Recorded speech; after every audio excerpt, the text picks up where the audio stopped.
Bloemfontein, South Africa. The second round of the World Cup. England against Germany. Frank Lampard strikes the ball from outside the box. It smashes off the underside of the crossbar, bounces down, and lands clearly behind the goal line. Every fan in the stadium sees it. Every camera angle confirms it, but the referee waves play on. No goal. Germany go on to win 4-1, and England go home in disgrace over a moment that never should have been in doubt. Here is the twist. That goal was not missed because the referee was careless. It was missed because the human eye, standing dozens of meters away, moving at full sprint, simply cannot process a ball crossing a line in a fraction of a second. This was not a story about bad officiating. This was a story about the limits of human vision. And it forced football to finally ask a question it had been avoiding for over 40 years. What if we let a machine decide instead? Rewind even further to 1966. Wembley Stadium, the World Cup final. Jeff Hurst's shot cannons off the crossbar and down onto the line. The Soviet linesman signals a goal.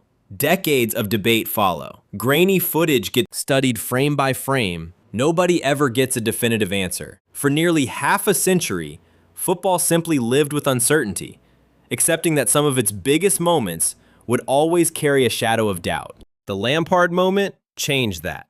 Weeks after the backlash, FIFA's own president, Sepp Blatter, publicly apologized to the England Football Association and admitted the sport needed a technological solution.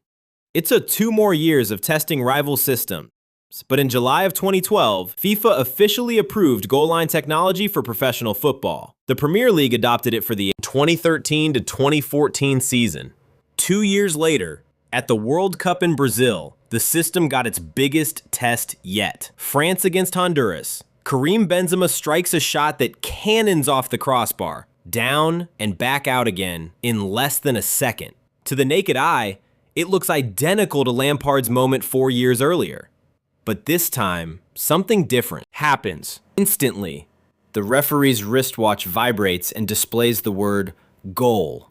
No debate, no controversy, no apology needed 4 years later. So how does a machine know something the human eye cannot? Picture 7 high-speed cameras mounted around each goal, each one tracking the ball at hundreds of frames every second. The moment the ball's entire circumference crosses the plane of the goal line, all 7 cameras triangulate its exact position in 3-dimensional space. The system calculates this with a margin of error under 5 millimeters, and it confirms the result to the referee in under 1 second through a simple vibration and signal on the watch on his wrist. Here's the part most fans never think about. This technology does not replace the referee. It replaces one specific weakness: judging a binary, split-second event from an imperfect human vantage point. Everything else, the fouls, the offside calls involving movement and judgment, the 50-50 tackles, those still rely on human interpretation, sometimes assisted by video review, but never fully automated. Goal line technology succeeds precisely because it only tries to answer one narrow question, and it answers it with total certainty. Think about what that actually cost the sport to admit.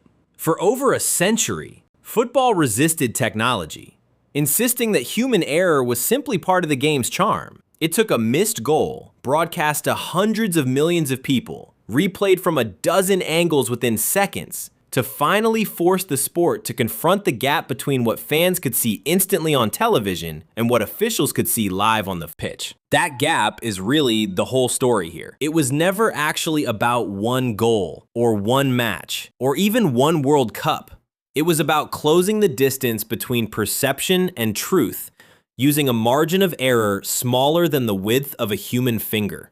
A few millimeters, tracked by 7 cameras, communicated in under 1 second, ended a debate that had lasted for decades, and quietly closed the book on every ghost goal to come.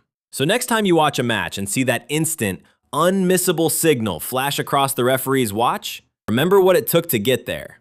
It took a stadium full of people watching an obvious goal get wiped from the record, and a governing body finally admitting that some moments in football are simply too important to leave to chance.